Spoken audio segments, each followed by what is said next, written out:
Unless you've been hiding under a rock, you must have heard about DuckDB. Time for a pop quiz. Let's say you have a 75 gigabyte CSV file on your disk.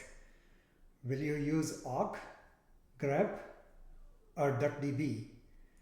The answer always is don't use something that was written in 1970. Okay, so what's good about DuckDB?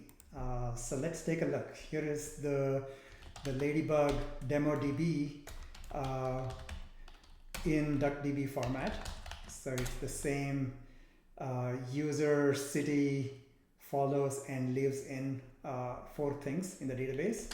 So we have a few users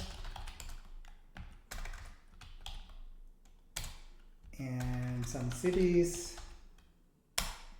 and a few relationships. I will show you how to use Ladybug to query the same data.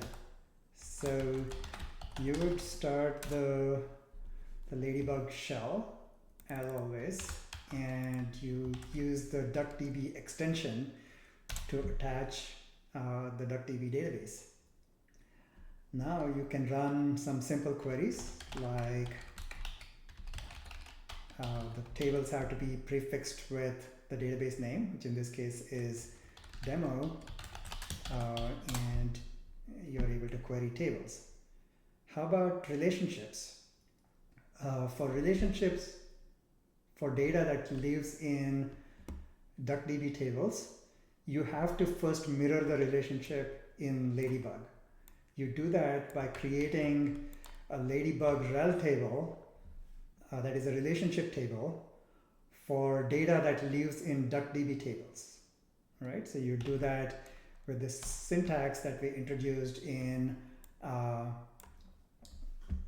Ladybug 0.14.1. So you use the with storage clause and say this relationship table lives in a DuckDB table.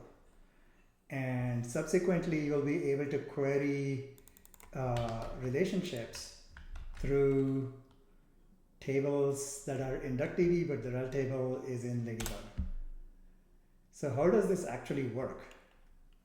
So if you prefix this with explain, which shows you the query plan, you can see that behind the scenes, this whole thing is being converted into a join.